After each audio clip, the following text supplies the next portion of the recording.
네, 우리 지난주에 1, 2가 하고 우리 3가인데 여러분 그 1, 2가 우리가 할 때 말씀 하나 외우는 거를 한 적이 있었는데 혹시 지금까지 기억을 하고 계신가요? 네, 끄덕끄덕 계시는 분들도 있고, 네, 그게 무슨 소리야 하시는 분도 있고, 예. 예, 베드로전서 1장 3절 아니면 23절 둘 중에 하나를 외우자 우리가 지난주에 이렇게 했었죠. 조별로 할 때 그 과제가 있었는데,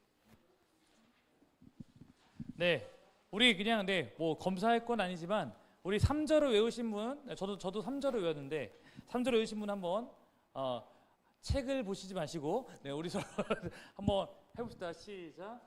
우리 주 예수 그리스도의 아버지 하나님을 찬송하리로다. 그의 많으신 긍휼대로 예수 그리스도를 죽은 자 가운데서 부활하게 하심으로 말미암아 우리를 거듭나게 하사 살 소망이 있게 하시니. 베드로전서 1장 3절. 네. 23절 외우신 분 한번 해보겠습니다. 시작.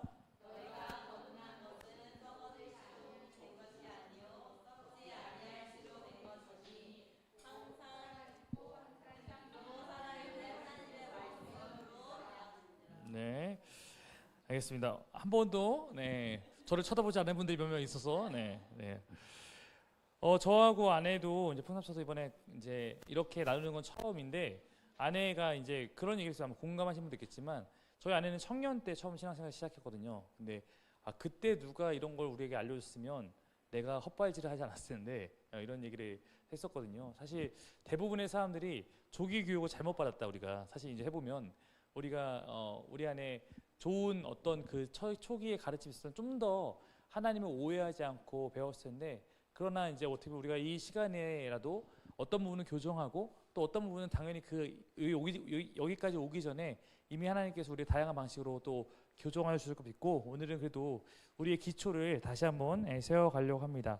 오늘 삶과 하나님과 인격적인 교제 어떻게 시작할까 한번 우리 보라자매님이 한번 들어가면 한번 읽어주십시오.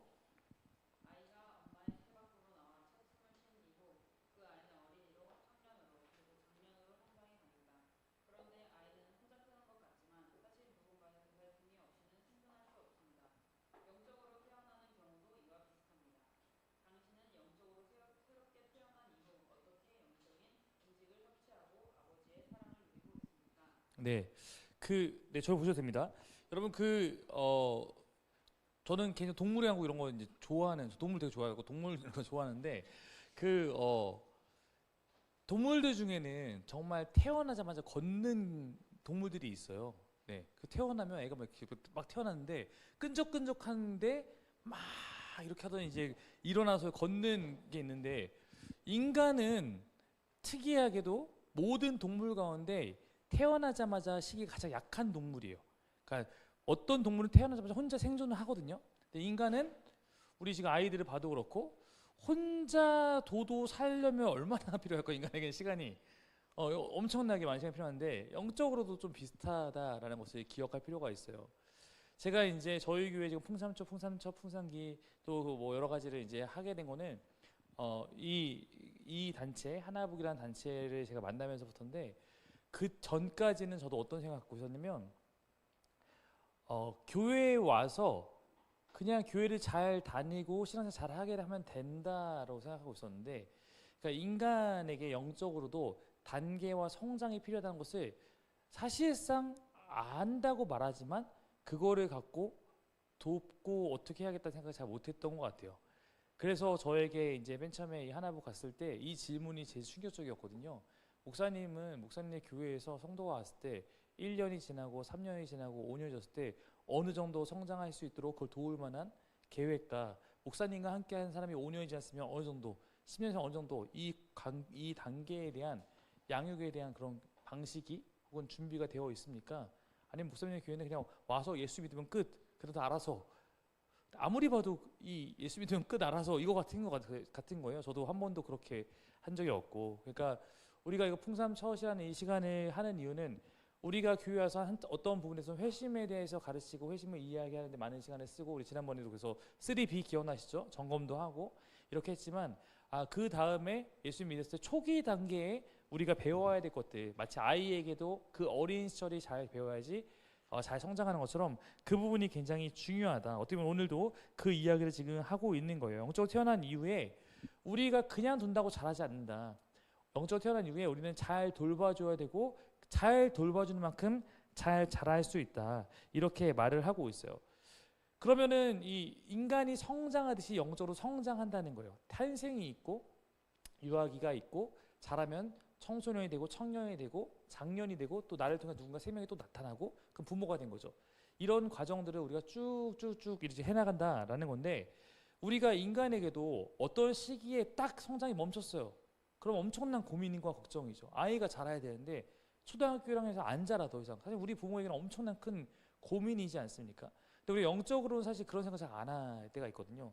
내가 얼만큼 잘하고 있는지 또 내 옆에 있는 사람이 어떻게 잘하고 있는지를 우리가 잘 신경 안 쓸 때가 있다. 그러나 사실 태어났으나 성장하지 못하고 있다면 우리가 육적으로 고민이 필요한 것처럼 어쩌면 필요하다라는 얘기를 잘 기억할 필요가 있을 것 같아요.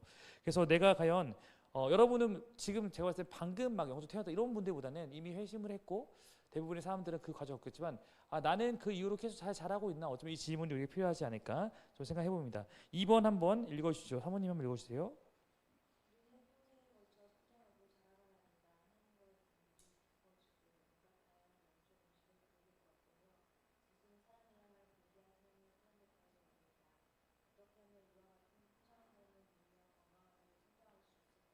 네, 여러분 우리 또 아이 좀 생각해 보시면 돼요.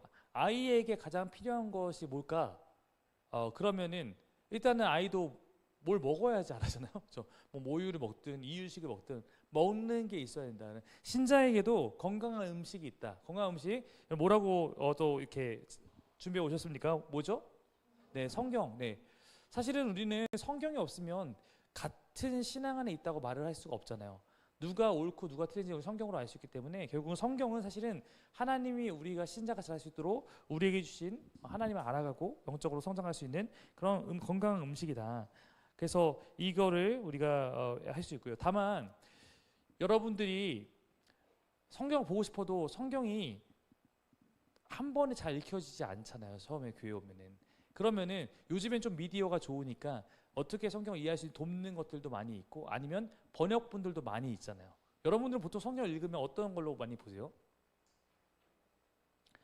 예진 선생님은 저희 교회 올 때까지 계속 한글 보고 있었거든요. 네, 이런 보수적인 또 교회에서 계속 한글을 보기도 하지만, 네, 대부분의 이제 개혁 개정 볼 수 있고 또 어떤 거 보세요? 세 번이요. 네, 또 세 번 보시고 또 메시지 성경 또 요 정도 보시는군요. 네, 네, 그래서 뭐 그 우리말 성경도 있고 현대 성경도 있고 뭐 쉬운 성경도 있고 이런 것들이 다 그냥 만들어진 건 아니기 때문에 다 나름 각자의 장점이 있고 사실은 한 어떤 본문을 볼 때 여러 개를 보면 또 도움이 될 수도 있고 그런 것도 있고요. 사실은 그리고 건강한 음식을 먹는 걸 돕기 위해서 사실은 예배가 있고 목회자가 있는 거죠. 이 예서 오늘 말씀에 대해서 우리는 그냥 읽어서 이해가 안 될 수 있지만 마치 그 사마리아 전도 때도 이디오페 네시에게 빌립이 가서 그가 성경 보고 있는데 이해가 안 된다. 도와달라고 했을 때 도와주니까 그가 이해하고 한 것처럼 어쩌면 설교나 이런 것들이 다 우리가 건강한 음식을 먹는 방법이다라고 할 수 있겠습니다. 그리고 이제 아이에게도 아까 혼자 그러다 아이 음식만 준다고 먹나요? 그냥 누가 옆에서 도와주죠. 그게 엄마 품이라고 우리가 여기 아마 좀 표현한 거라고 볼 수 있는데 그런 것들이 또 이제 우리가 그 안에서 하나님을 경험할 수 있도록 도울 수도 있겠죠. 영적 음식을 먹는 환경은 뭐뭐와 뭐라고 적어 오셨습니까? 네, 예배와 기도입니다. 한번 그 주한 글씨 인선자님 한번 읽어주십시오.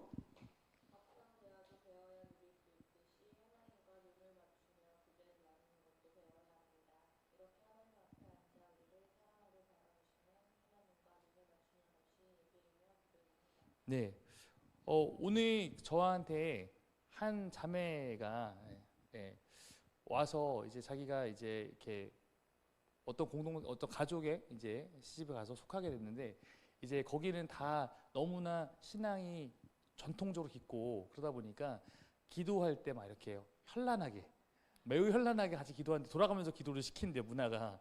근데 자기는 너무 이렇게 아이 같은 기도를 하는 거에 대해서 이렇게 이제 고민하듯이 약간 얘기한 적이 있었는데 저는 그 기도가 얼마나 아름다운 기도인지에 대해서 이렇게 얘기해주고 이랬거든요. 그러니까 사실 우리가 예배나 기도라는 것을 이해했을 때 우리가 정말 어떤 형식도 중요하지만 사실은 우리가 그 안에서 기도하면은 막 현란한 기도가 중요한 게 아니라 그냥 나의 진실한 기도로 하나님과 이야기 나누는 것, 예배하면은 예배 시간에 와서 뭔가 하는 것도 중요할 수 있지만 사실은 정말 하나님을 내가 찾고 마치 어린아이가 아빠를 바라보고 아니면 그의 품에 안겨있듯이 예배를 누리는 것, 이런 것들이 중요하다. 그래서 예배를 우리가 드리고 의무로 하고 이런 생각보다는 예배는 하나님을 우리에게 느끼게 하기 위해서 주신 시간이다, 이렇게 이해한다면 사실 이 이해가 굉장히 중요하거든요. 혹시 내가 여기 앉아 있는 곳에서도 나는 예배를 누리지 못하는 것 같으라고 하면 내가 뭔가 예배를 자꾸 뭔가 해야 되는 의무라고 받아들일 수 있으니까,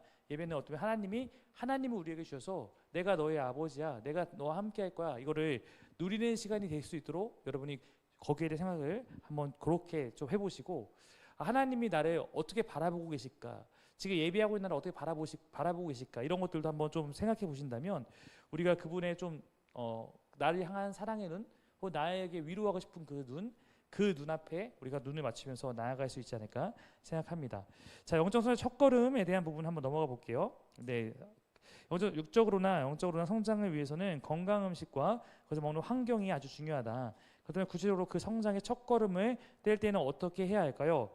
자, 거기 가로넣기 보면 영적인 젖을 가까이 하라. 한번 주한 글씨 한번 읽어주십시오, 예진 여사님. 읽으셨나요? 네.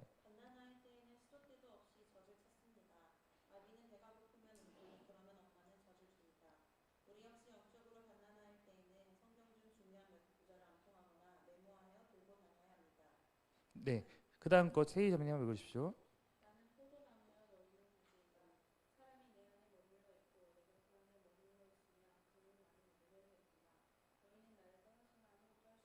네. 결국은 뭐 이 얘기들이 계속 반복되지만 결국은 우리에게 이 말씀과 가까이 하는 것이 마치 우리가 아이가 엄마 젖을 먹는 것처럼 우리를 성장시키는 데 있어서 매우 중요하다라는 얘기했어요. 오늘도 또 한 청년이 제 예배 끝나고 예배 끝나자마자 인사하고 있는데 저한테 오더니 이제 목사님, 하나님의 뜻을 찾아야겠다는 건지 알겠는데 어떻게 찾아요? 라고 어떻게 찾아요? 라고 물어봤어요. 그래서 제가 가끔 해드리는 얘기였어요. 하나님의 뜻을 묻고 내가 이게 이런 거였어. 내 뜻을 묻고 나서 어떤 생각이 들었는데 이게 내 뜻인지 하는 뜻인지 모르겠어요. 근데 그때 저뿐만 아니라 대부분의 사람들이 가장 먼저 하는 얘기 보면 하나님의 뜻을 분별하는 방법이 세 가지가 있는데 첫 번째가 가장 중요하고 공통적인 건데 성경의 가르침과 위배되지 않는다거든요. 그래서 내가 이렇게 하는데 갑자기 내 안에 뭔가 나쁜 마음이 들고 뭐 아주 쉽게 표현하면 네 옆에 있는 부자니까 이거 너 가져도 돼라고 해서 훔치는 마음이 내 안에 들었다고, 이게 하는 뜻이 없는 이유는 하나님이 성경에 그런 분이 아니기 때문에 사실은 내가 내 마음인지 하나님 마음인지 사탄이 주는 마음인지 가장 중요한 거는 성경에 나타난 하나님의 성품과 위배되는가 위배되지 않는가, 성경에 나타난 하나님 정의와 위배되는가 위배되지 않는가, 그러려면 사실 하나님의 뜻을 우리가 잘 알아가는 것도 하나님의 말씀을 잘 알아듣는 것만큼 더 분별하기가 쉬워질 수 있는 거예요. 궁금하실 수 있으니까 끊지 않고 두 번째, 세 번째도 말씀드리면, 두 번째는 네, 지속성. 우리가 잘 못 알아듣는, 엄마가 너 부를 때 한 번 부르고 못 알아듣는다고 하는 게 아니라 계속 부르는 거 계속 똑같이 얘기하는 것처럼 하나님도 우리가 못 알아듣는다고 그치는 게 아니라 계속 같은 마음을 주실 거야. 세 번째는 하나님이 주시는 마음은 처음엔 두렵지만 내가 그렇게 하기로 받아들이는 순간 하나님이 주시는 평안함이 있어. 용기가 생겨. 보통 이 세 가지가 우리가 하나님의 뜻을 분별하는 방법이다라고 하는데, 거기서 말하듯이 하나님의 어떻게 보면 이런 말씀은 우리를 살찌우고 우리 가야 될 길을 알려주고 이런 측면이 있는 거죠. 그래서 주님은 말씀이 우리를 어떻게 보면 지배할 수 있도록, 우리 말씀 안에 살 수 있도록 그렇게 말씀하셨습니다. 자, 그 다음 우리 가로넣기 검은 글씨 한번 읽어볼까요? 시작. 아이가 엄마 품에 있듯이 하나님을 바라보며 하나님과 소통하라. 네, 엄마와 우리 아이의 관계로 많이 설명하지만 우리가 그렇게 하나님과 작은, 뭐 아이가 뭐 대단한 소통하는 것이 아니지만 그렇다고 그 안에 인격적 교류가 없는 건 아니잖아요. 그렇게 시작을 하는 거죠. 한번 우리 주한 글씨 한번 읽어주십시오.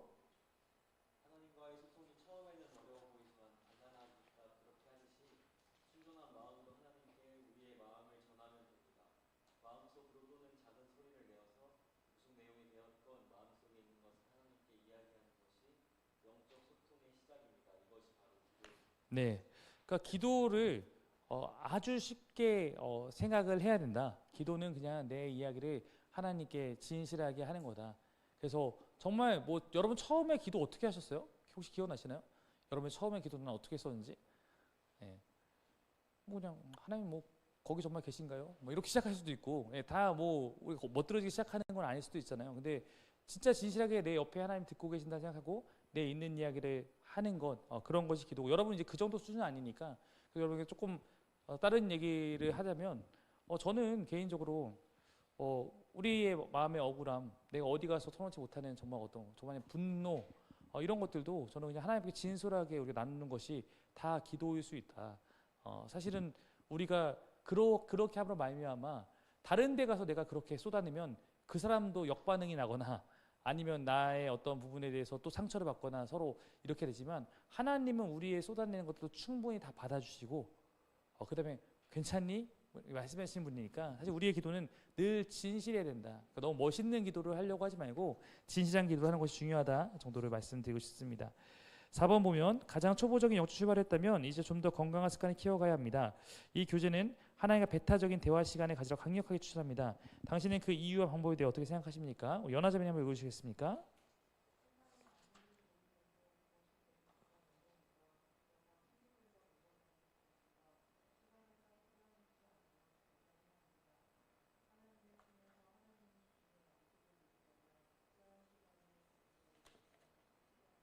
네. 우리가 하나님과의 시간을 내는 것이 우리에게 건강하고 좋은 습관을 만드는 가장 기초적인 거다라는 것들을 여기서 많이 강조해요. 특별히 텐텐텐이 뭐죠? 아침에 10분, 또 일과 중에 10분, 저녁에 뭐 잠들기 전 10분, 적어도 10분씩 한 3번 정도도 하나님과 뭔가를 해라. 기도여도 좋고, 아니면 그 시간에 말씀 들어도 좋고, 아니면 그 시간 정말 찬양하고 있어도 좋고, 하나님 안에서 멍 때리고 있어도 좋으니까, 아무튼 그 시간을 좀 하나님과 의미 있게 보내는 거, 다른 것을 같이 하는 게 아니라 하나님께만 좀 집중해서 보내는 것들이 좀 필요하다. 특별히 그것을 이제 뭐 기도나 말씀 읽는 것 이런 것으로 사용하면 더 좋다라고 권면하고 있습니다. 그러나 이것이 어떻게 보면 이렇게 텐텐텐이 어려운 사람도 있을 수 있어요. 근데 저는 텐텐텐 어려워도 정말 텐이라도 해라. 일단은, 그러니까 못한다고 안 하는 게 아니라 조금이라도 시작해봐라라고 말씀드리고 싶은 거는, 사람 다 다르잖아요. 그러니까 가벼운 발걸음으로 너무 무리되지 않게 차라리 오래 지속될 수 있는 방법을 하면서 그게 좀 좋아지면 조금 더 늘려가는 방식으로 해라.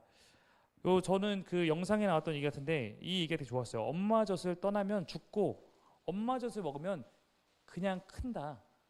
젖을 먹으면 그냥 큰다. 그래서 그런 것처럼 하나님을 떠나면 우리는 살 수 없지만 그냥 하나님 안에 머물러서 그분과 함께하고 그분과 동행하는 시간이 우리가 있으면 우리는 그냥 그 안에서 자란다라는 것이 어쩌면 이 말씀 세 번째 과에서 중요한 부분이 아닐까 생각합니다. 네, 나머지 부분은 여러분 조율을 할 테니까 하나님 이야기에 대한 것들, 상강에 대한 부분을 한번 보도록 할 텐데요. 씨 뿌리는 자의 비유는 뭐 제가 최근에도 설교하면서 얘기했으니까 아마 여러분 잘 아실 거예요. 그래서 씨 뿌리는 이 씨 뿌리는 자의 비유가 여기에 나오는 이유는 이걸 통해서 하나님 나라가 뭔지를 설명했기 때문에 그런 거예요. 자, 근데 여러분 이 씨앗 씨앗이 네 개나 네 개의 밭이 있죠. 네 개의 밭이 뭡니까? 네, 네, 네, 네. 뭐 길가, 돌짝밭이든 돌밭이든 아무튼 그 밭, 그리고 가시덤불, 그리고 옥토 혹은 좋은 땅 이렇게 있는데, 이 네 가지 밭의 이 비유에서 늘 포인트는 이 밭에 뿌려진 씨가 차등이 있진 않다. 같은 씨, 거기 정확하게 우리를 생명에 이르게 구원에 이르게 할 수 있는 그 복음의 씨가 뿌려졌다고 말하고 있기 때문에, 좋은 씨가 우리 살게 하는 씨가 뿌렸어도 결국은 그거에 대한 우리의 반응들이, 즉 네 가지 밭은 네 가지 반응을 의미하고 있어요. 근데 여기서 제일 중요한 것 중에 하나는 누가복음 8장 15절에 보면 바르고 착한 마음으로 말씀을 듣고서 그것을 굳게 간직하고 견디는 가운데 열매를 맺는다. 즉 좋은 땅에 대한 설명의 특징이 뭐냐면, 길가가 갖고 있는 연약함도 극복하고, 돌밭이 갖고 있는 연약함도 극복하고, 가시덤불에 있는 연약함도 극복하면 어쩌면 그게 좋은 땅이고 그것이 열매입니다. 여기 네 명의 사람을 너는 길가, 너는 돌밭, 너는 가시덤불, 너는 옥토로 구분한 게 아니라 어쩌면 길가에서 돌밭으로 나아가고, 돌밭에서 더 성장해서 가시덤불까지 가고, 가시덤불에 그것도 극복하면 결국 이 사람이 좋은 땅이 된다는 오히려 그런 측면, 성장의 측면이 여기 안에도 있기 때문에 그렇습니다. 그러므로 박해나 유혹 이런 것들 안에서 말씀을 잃어버리지 않고 지켜내고 길가나 돌밭과 가시덤불에 갔던 실수들을 우리가 더 이상 반복하지 않게 될 때 우리는 열매를 맺게 된다. 이런 말씀으로 우리가 이해한다면 하나님 나라도 우리가 그렇게 누리고 더 깊어질 것이다라는 마음을 가질 수 있지 않을까 생각을 합니다. 네, 우리 잠깐 이제 흩어져서 모임을 할 때는 우리 다 아시죠? 선화자매님 그때 누구 조였죠? 네, 윤보라 자매님 조였습니다. 네, 그러면 우리가 지금 3시 42분인데요. 4시 4시 5분 4시 5분까지 하고 잠깐 쉬었다가 10분에 다시 모이겠습니다. 네, 4시 5분까지 조별 모임하고 10분에 다시 모이도록 하겠습니다. 네, 저희 두 번째 사과 시작할 텐데 오늘은 지난번에 얘기한 것처럼 제가 이거 강의를 하고 기도를 하고 마치고 조별 활동을 하시는 거예요. 그 조별로 끝나는 시간이 뭐 자유롭게 그런 조에서 하시면 됩니다. 마지막 가는 조가 뒷정리 잘하고 네, 잘 가기. 네. 자, 저희가 그 텐텐텐을 그러니까 이거는 여러분을 괴롭히려고 하는 건 아니라 사실은 풍삼 첫은 풍삼 초하고 풍삼이는 1대1로 하지만 풍삼 첫의 가장 큰 효과는 같이 으쌰으쌰 하는 거에 있어요. 그래서 이거를 뭐 안 했다고 정죄하는 어떤 그런 식으로 접근하는 거는 우리가 여기서 이제 강의 듣다시피 옳지 않고 뭔가 해야 된다라고 하는 것도 아니지만 그러나 우리가 조금 같이 더 생각하고 하기 위해서 조를 짠 거거든요. 그래서 조별로 톡방을 혹시 만드시지 않았다면 한번 만들어서 우리가 이번 주에는 텐텐텐을 하는 거가 중요한 3, 4과의 이야기니까 거기에 그냥 내가 뭐 느끼거나 한 것들 아니면 뭐 누군가 그냥 이렇게 해서 자유롭게 뭐 형식을 정하기보다는 뭐 내가 어떤 부분이 좋았으면 뭐 나누기도 하고 이런 식으로 해서 그냥 아까 출석을 뭐 체크하거나 안 하는 사람을 정죄하기 위한 게 아니라 같이 조금이라도 할 수 있는 동력을 우리 조장님들이 만들어 주셔서 풍삼쳐서 하는 동안 거기서 좀 영적으로 같이 서로를 격려하고 지지해주면 좋겠다. 그래서 오늘 바로 이따가 한번 조장님들이 안 만드셨으면 아마 오늘부터 한번 해주시면 좋을 것 같습니다. 사과 가보도록 하겠습니다. 질문 부분을 한번 은진자매님 한번 읽어주십시오. 1번. 네.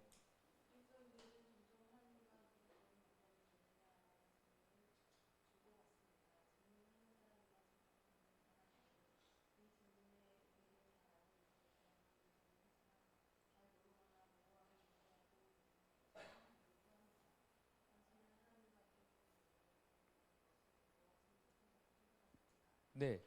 이 하나님과 인격적인 관계를 맺는다는 얘기가 그러니까 우리에게는 어떤 사람에게 너무나 교회에서 그냥 일반적으로 들었으니까 그냥 이게 어떤 뜻인지 어떤 의미인지 생각하지 않은 채 그냥 그래야 되는 것처럼 받아들이는 경우도 있고 여전히 모호한 경우도 있거든요. 우리 효성 형제님은 하나님과 인격적인 관계 맺는다 그러면 그게 뭔 것 같으세요?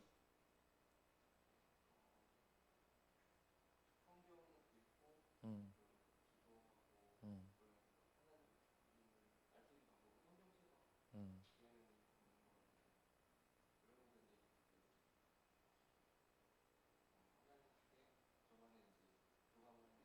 음, 음. 네, 하나님과 뭐 말씀을 통해 교감하면서 얻어지는 느낌이라고 말씀하셨어요. 정답이 있는 건 아니니까 또 각자 느낌이 다를 수 있겠죠. 선화자매님은 웰컴입니다. 네, 선화자매님은 인격적인 만남이란 게 뭘까요? 근데 선화자매님 평소 생각하는 하나님과 인격적인 관계 맺는다 이게 뭘까요?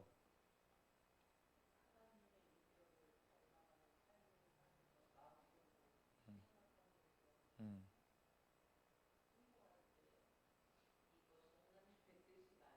음.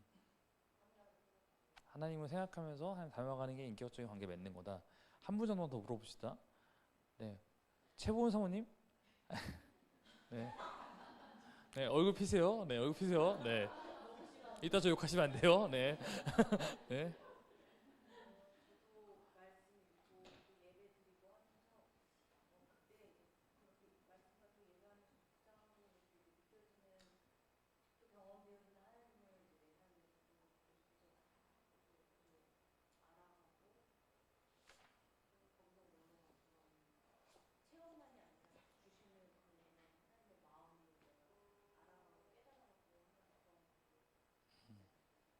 네. 그러니까 이게 인격적인 거에 대한 이제 각각 갖고 있는 이미지나 개념이 좀 다를 수 있겠지만, 그러나 이제 여기서 이 인격적이란 거는 그냥 저는 이제 어쩌다 목사다 보니까 조금만 이제 저가 제가 가지고 있는 개념에서 말하면 그냥 인격이라는 말 자체가 사실 하나님께 어울리지 않는 말이라고 저는 생각하거든요. 하나님은 우리의 뭐 인격의 그 차원에 있는 분이 아닌데, 그냥 우리가 하나님이 하나님의 존재 방식과 하나님의 격에 맞는 식으로만 행동하시면 우리가 도저히 그분을 이해하지 못하니까, 마치 제가 아이의 눈높이에 맞춰서 거기서 알짱알짱대면서 이렇게 하면서 그 아이가 느낄 수 있도록 행동해 주는 것처럼, 하나님이 우리가 다가오셔서 우리가 느낄 수 있는 방식으로 내가 너와 함께하고 있어 라는 것을 우리한테 보여주고, 우리가 또 우리가 인간에게 하는, 우리가 사랑하는 사람한테 표현하는 방식으로 했을 때 그것도 하나님이 충분히 이해하시고 받아들여줘서 거기서 뭔가 교감이 일어나는 게 저는 인격이지 않을까라고 생각을 좀 하고 있습니다. 저에게 인격적인 건 하나님은 자기를 굉장히 낮추신 분, 우리의 존재로 내려와서 내가 그분의 친구, 그분을 친구처럼 대할 수 있을 만큼 자신을 나에게 표현해 주시고, 그렇게 마치 내가 인간과 인간이 만나듯이 그렇게 할 수 있도록 허락하신 특권, 이렇게 좀 저는 생각을 하고 있어요. 그래서 그 하나님과 우리가 그 인격적인 느낌이 다르지만, 여기서 포인트는 뭐냐면, 인간에게는 하나님께서 인격적으로 하나님과 교제할 수 있는 특권을 허락하셨다. 이게 가장 중요한 포인트가 아닐까 생각합니다. 자, 우리가 하나님과 인격적 만남을 이야기하는 것은 성경이 하나님의 인격적인 가르치기 때문입니다. 성경의 가르침 가운데 어디서 근거를 찾을 수 있나요? 자, 여기 하나님의 공동체성 나와 있는데, 공동체성 뭡니까? 삼위일체 하나님. 네, 삼위일체. 삼위일체는 정말 설명할 수 없거든요. 저도 이제 삼위일체를 어떻게 하지 논리적으로 교인들하고 설명할 수 있나를 옛날에 막 신학교 시절에 고민했는데, 정말 이 세상에 있는 걸로는 어떤 걸로도 설명할 수 없어요. 그나마 이제 뭐 비슷한 것들 설명하시 이런 거거든요. 보통 뭐 삼위일체가 뭐 한 사람이지만 세 개의 어떤 윗기억이니까, 뭐 제가 뭐 밖에서는 교회에서 목사고 아버지는 뭐 어디서는 뭐고, 이렇게 설명하는 것도 있는데, 이게 틀린 이유는 제가 어떤 그 세 가지 존재 방식으로 한 번에 거하거나 거기에 공동성을 이루는 건 아니기 때문에, 뭐 이것도 누군가는 뭐 그 물 갖고 비유하는 것도 있거든요. H2O는 하나지만 뭐 이거는 뭐 수소로, 그러니까 고체로 있을 때는 얼음이고 뭐 수증기고 액체다. 이것도 세 개가 한 번에 동시 존재할 수 없기 때문에, 뭐 이런 것들 때문에. 근데 삼위일체는 하나님의 그냥 우리의 이 땅에 있는 어떤 걸로 해결되지 않는 하나님의 신비로운 존재 방식인데, 성경에 나오는 삼위일체는 단어가 성경에 나오진 않잖아요. 그러니까 성경에 나오는 하나님은 우리가 이해할 수 있는 표현으로 표현할 뿐이지, 이거를 사실은 어떤 것에 비유해서 해도 오류가 있어요. 다만 그냥 심플하게, 너무 그런 고차원적인 게 아니라 심플하게, 하나님이 한 분이시기도 하지만 그분 안에서 공동체성에 있어서 성부와 성자와 성령이 서로를 채워주고 서로를 어떻게 보면 더 영화롭게 하고 있다는 성경의 표현이 있으니까, 그런 것들을 좀 우리가 이해할 수 있는 거죠. 자, 그래서 주한글씨 한번 읽어주십시오. 금정자매님인가요?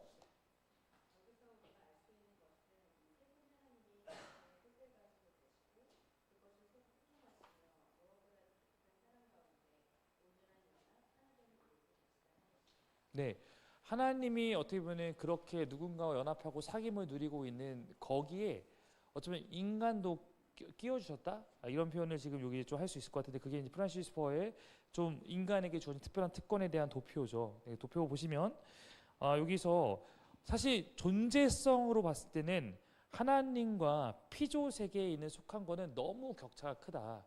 네, 너무 격차가 크다. 그게 첫 번째 도표인 거고, 그러나 인격적인 하나님의 측면에서 보자면, 그러나 인간은 다른 동물이나 다른 어떤 것과 다르게, 남은 피조 세계와 다르게 하나님과 특별한 어떤 관계나 하나님의 형상을 갖고 있기 때문에, 우리가 조금은 그런 측면에서는 하나님과 연합하고 하나님을 이해할 수 있고 다른 피조물이 하지 못하는 것을 하기도 한다.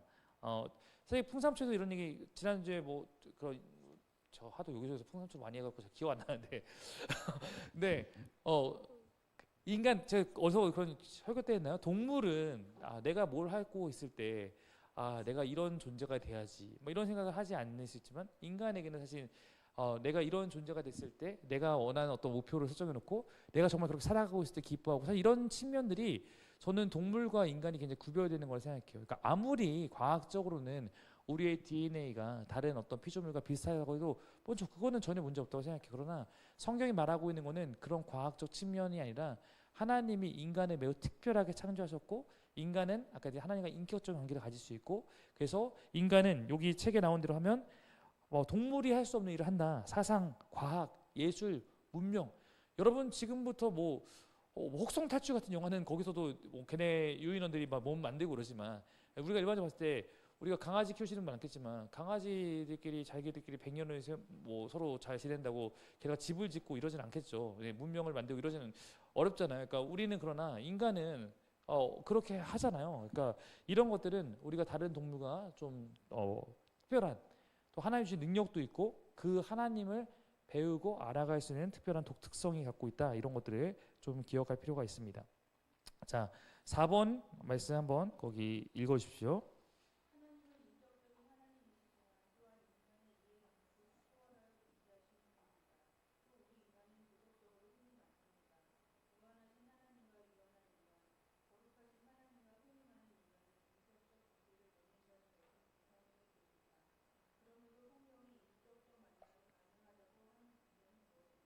네. 아까 그랬듯이 위에 겹친 내용인데 우리가 하나님께 나아간다는 것은 존재적으로는 원래는 어림없는 얘기예요. 그러니까 우리가 여기 풍삼초를 하셨으니까 풍삼초에서도 이과에서 소통하는 신 그 얘기할 때 무신론 유신론을 얘기하지만 어쩌면 다른 종교에서는 신의 존재가 우리보다 약간 위에 있어서 인간이 노력하면 신의 영역에 도달하고 열반의 경지 어떤 고행과 수행을 통해 우리가 신과 어떤 일치의 관계에 갈 수 있다고 생각하는 것 자체가 뭐냐면 우리 인간보다 신이 뛰어나지만 어느 정도 경지에 갔을 때 그 신이 있다라고 생각하면서 그 수행과 고행을 하는 건데 성경의 하나님은 애초에 그렇게 우리의 어떤 노력이나 고행으로 그분의 이만큼도 사실 우리는 맛볼 수 없다가 기독교의 신관이에요. 근데 우리가 그분을 다른 종교보다 오히려 더 소통하고 하나님을 뭐 느끼고 뜻을 묻고 이렇게 가능한 이유는 하나님이 우리에게 자신의 그것을 보여주시고 우리의 어떤 아까 우리의 차원으로 찾아오시고 우리와 함께 하시면서 그분이 그렇게 결정하셔서 우리에게 오셨기 때문이지 우리와 그분의 존재는 그게 불가능하다. 사실 그 얘기가 지금 이 얘기에 비슷한 결이라고 말할 수 있겠습니다. 그래서 우리가 하나님 앞에 설 수 있게 하는 것은 하나님의 뭐다? 은혜다. 은혜는 내가 얻을 수 없는 거 은혜라고 하는 거예요. 은혜는 줘야지만 받을 수 있는 거예요. 그러니까 우리가 하나님을 경험하고 하나님을 알아간다는 거 이런 모든 것은 다 사실 하나님의 은혜다. 주한 글씨 한번 읽어주십시오.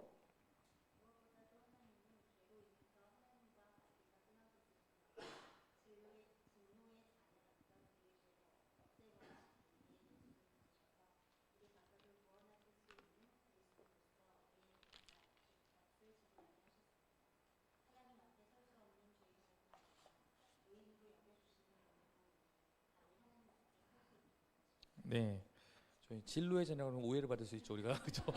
네, 여러 오해를 받을 수 있기 때문에 발음을 잘해야 됩니다. 네, 네. 먼저 이렇게 하나님께서 우리 가운데 그렇게 하셨기 때문에 길을 내어 주셨다라는 표현을 저 많이 쓰는데 길을 내어 주셨기 때문에 우리가 하나님께 갈 수 있게 된 거지 우리가 스스로 길을 낼 수는 없다. 그만큼 이것은 하나님께서 전적으로 우리에게 주시는 은혜다. 자 옆에 보면 넘어가서 먼저 자신의 드러내시는 하나님의 여기도 뭐죠? 네, 뭐 계시 혹은 사실 책에 보면 여기도 은혜라고 써도 돼요. 왜냐면 은혜라고 표현도 여기 있으니까 누군가는 은혜로 쓰고 누군 계시라고 썼을 수도 있는데 은혜라는 표현을 먼저 책에 썼고 그 다음에 또 계시와 연관지어서 이걸 했는데 먼저 자신을 드러내는 하나님의 은혜로서 주어진 것이 계시다 이렇게 하면 됩니다. 그래서 우리의 지식으로 하나님을 내가 알고 찾을 수 없다라는 걸 우리는 인정하는 거예요. 그러나 우리가 그럼에도 불구하고 하나님을 알고 찾을 수 있는 이유가 있다면 그것은 하나님께서 우리에게 은혜를 주셨기 때문이다. 성경에 보면 이런 표현 있잖아요.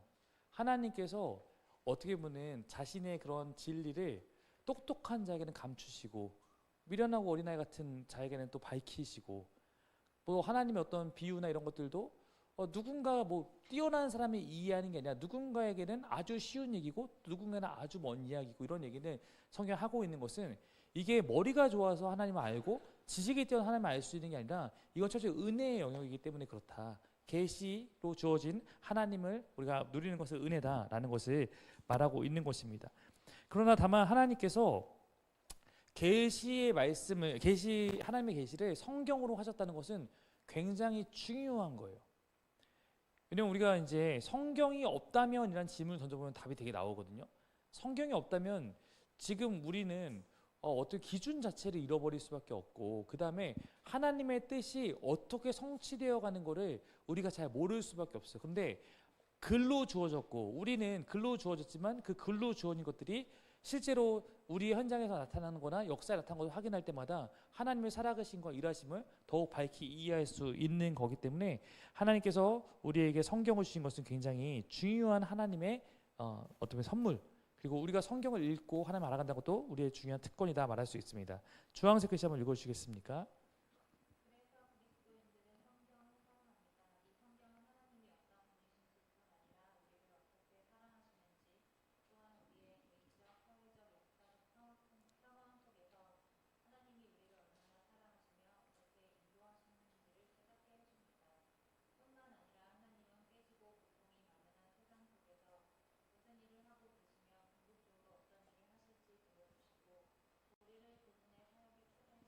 네. 여러분 생각해 보세요. 만약에 제가 요즘에 뭐 설교하고 있는 많은 내용 가운데 뭐 깨어진 세상 얘기도 있고 하나님 잃어버렸다 이런 얘기하지만, 사실은 우리가 성경을 통해서 지금 내가 원래 지어진 모습이 아니라 지금 내가 뭔가 잃어버렸구나, 지금 내가 망가졌구나라는 것을 성경은 우리한테 알려주고 있는 거잖아요. 근데 사실 성경이 아니었으면 우리는 그런 생각을 할 수가 없잖아요. 우리가 원래 어떤 존재였을까? 원래 하나님 주신 세계는 어떤 것을 알 수가 없는데, 그러나 우리가 하나님이 주신 말씀을 통해서 원래 우리 본연의 모습, 원래 하나님의 계획, 그리고 무엇이 잘못되고 그러면 어떻게 돌아갈 수 있는지 이런 것들을 알게 해주는 진리가 담겨 있다고 볼 수 있는 거죠. 그래서 성경은 뭐 쉽게 표현해서 이런 표현 많이 쓰는데, 하나님이 하신 일과 또 하고 계시는 일과 하실 일, 과거와 현재와 미래를 사실 우리에게 다 보여주고 있죠. 어떤 일을 하셨고 어떤 일을 지금 하고 계시고 어떤 일을 하실지 우리 다 성경을 통해 사실은 그 정리해서 알고 있는 겁니다. 여러분 영상 보면서 책 보면서 알겠지만 성경은 약 몇 년에 걸쳐서 기록되었다라고 얘기하죠? 1500년. 저자는 몇 명? 40명입니다. 네. 근데 제가 오늘 설교에서도 저는 성경이 이런 때문에 진짜라고 믿는 부분이 있습니다라고 했지만, 뭐 그거 말고도 제가 또 믿는 근거는 1500년 동안에 걸쳐서 어떤 것이 기록되었고, 40명의 어쩌면 그 중에 상당수 서로 만나보지도 않은 사람이 기록했는데, 거기에서 표현 방식, 어떤 겉에 어떤 것들은 틀릴 수 있으나 중심, 그거에 안에 담겨있는 메시지를 보면 다 연결되는 측면도 굉장히 놀라운 거예요, 사실은. 왜냐면 우리가 지금 여기 있는 사람들이 우리 풍삼첫 끝난 다음에 한 달쯤 뒤에 풍삼첫의 시간이 어땠는지 감상문을 씁시다라고 하면 정말 다 제각각으로 다 다를 수밖에 없는 거잖아요. 그러니까 성경의 이야기가 잘 들여다보면은 그 안에서 일맥상통한다는 것은 이들이 각자의 자리에서, 각자의 삶에서, 각자의 시대에서 하나님의 뭔가를 느꼈는데 그거를 어떻게든 표현하고 싶은데 그걸 기록한 것들을 보아하니까 다 모두가 같은 것을 느꼈구나, 같은 것을 경험했구나 라는 것이 성경의 진리적 측면에 더 우리에게 드러내고 있는 것이라고 말할 수 있습니다. 다만 우리가 이제 인격적인 것도 그렇고 또 여러 가지 얘기했을 때 직통계시에 대한 위험성에 대한 얘기를 해요. 네. 혹시 여러분들도 이렇게 약간 직통계시에 깊이 빠졌던 분이 있는지 잘 모르겠습니다. 네. 뭐 이렇게 그럴 수도 있죠. 네. 왜냐면 우리의 한국의 기독교가 또 워낙 그런 측면에 이제 많이 하기도 했었고, 그래서 뭐 저도 옛날에 막 그런 것들에 관심을 가졌던 적도 있었고 그러기도 했는데, 그러나 이제 우리가 직통계시란 것이 가지고 있는 위험성에 대해서 인식하고 있어야 돼요. 왜냐면 여러 가지 부분이 있겠지만 일단은 그냥 이렇게 좋은 표현, 안전하지 않다. 근데 우리가 이거밖에 없다라면 직통계시 구해야죠. 근데 우리는 그거보다 더 확실한 안전한 진리를 갖고 있기 때문에 직통계시의 가능성을 닫아두자는 건 아닌데, 그러나 그거에 대해서 영향을 너무 받을 필요도 없고, 사실 그것도 우리가 하나님의 진리의 말씀의 근거에서 우리가 어떤 것은 분별하고 이럴 필요가 있다. 그러므로 여러분이 갑자기 어떤 기도 많이 하신다는 여러분이 와서 하는 얘기를 그냥 들으시면 감사합니다 하고 이렇게 흘려보내도 된다. 네. 네. 저는 사실 거기에 영향을 받는 것 자체가. 근데 모르겠어요. 저는 여러 번 생각해요. 근데 생각보다 제가 알고 있는 많은 기독교인이 꼭 주변에 그런 분들을 무슨 영적인 어떤 선배님이나 스승님처럼 한 분 두고 계시고 어려운 일 있으면 그분에게 막 이렇게 점괘를 받듯이 이렇게 물어보시고 네 그분이 뭐라고 한마디 하면 거기에 되게 이렇게 얽매여 있고 저는 그런 것들이 되게 좋지 않은 거라고 생각하기 때문에 그럴 필요 없다. 그럴 필요 없고 다만 우리가 오히려 하나님의 더 정확한 계시가 있으니까 직통 계시는 조금 어떻게 보면 주관적인 어떤 체험 이런 것들로 좀 이해할 필요가 있지 않을까라고 생각하고 있습니다. 자, 우리 그다음에 또 하나 있던 건 여기 그거죠. 인격적인 만남에 대해서 말할 때 이거는 어떤 경험이나 느낌이나 오감의 영역은 아니다라는 얘기도 또 이제 있었는데 그러니까 이거는 우리가 하나의 인격적 만남을 해야 된다면 인격적 만남을 자꾸 느낌이나 경험, 감정으로 해석하거나 이해하는 사람들이 있어요. 그러니까 어떤 사람들은 자꾸 예배를 통해서도 나 인격적인 하나님을 만난다고 했을 때 이 인격적인 만남이 오늘 있었다라고 하는 게 자꾸 나의 감정과 연결되어 생각하는 경우가 있는 거예요.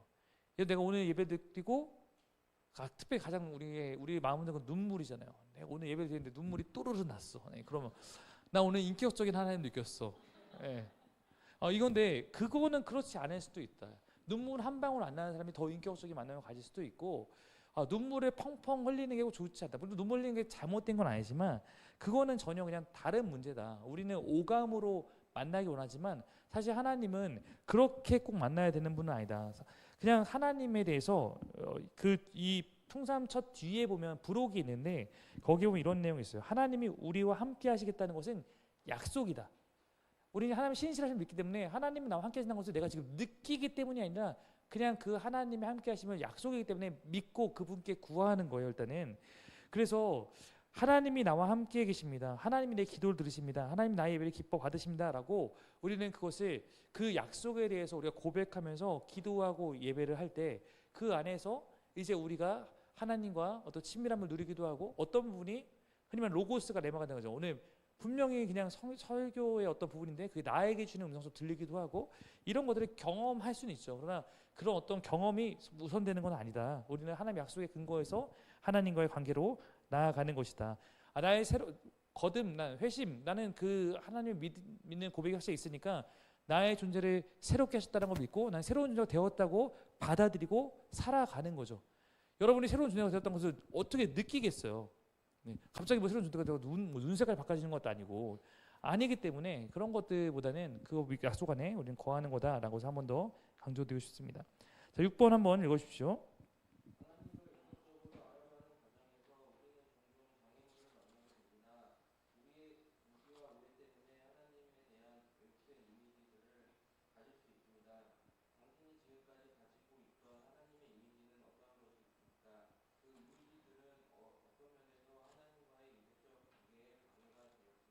네.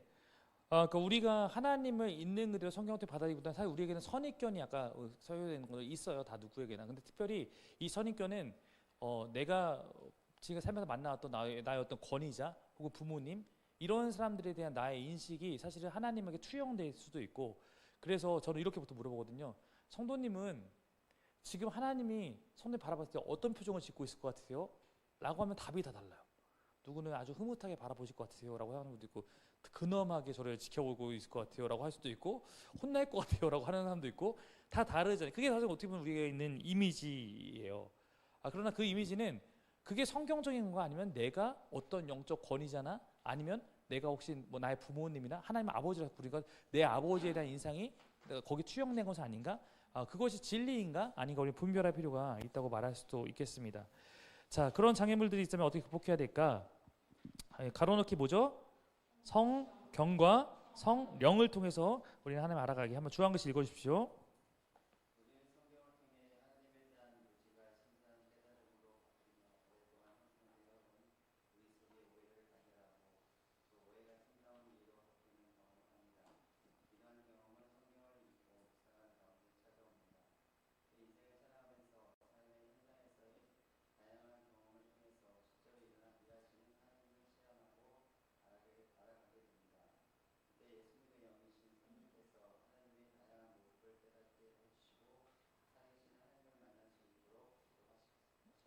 네.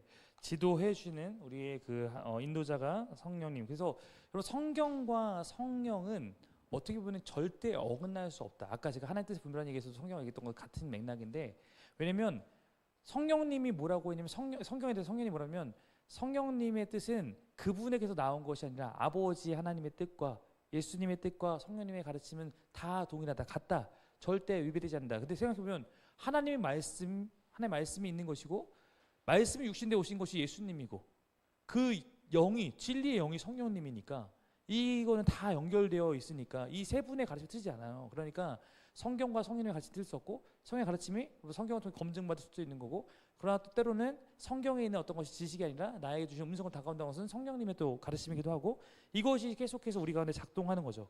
그래서 성경은 그러나 어떻게 보면 객관성을 더 갖고 있으니까 좀 더 안전하다라고 할 수 있고, 그러나 객관적인 거는 반대로 말하면 또 나에게 주시는 거로 잘 안 될 수 있지만 또 성령님을 통해서 그 말씀이 나의 생각나게 하시고 이렇게 하시는 것들이 우리를 교정하고 붙들어 가시는 하나님의 은혜다. 이걸 통해서 우리 날마다 하나님을 어떻게 알아간다라고 말을 할 수 있을 것 같습니다.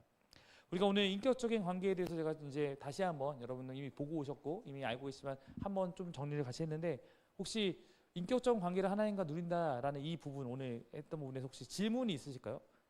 네. 아, 역시 우리 질문왕 감사합니다. 네.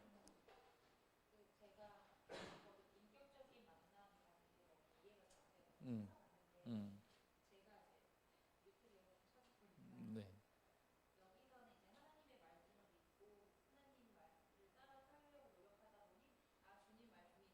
음, 음.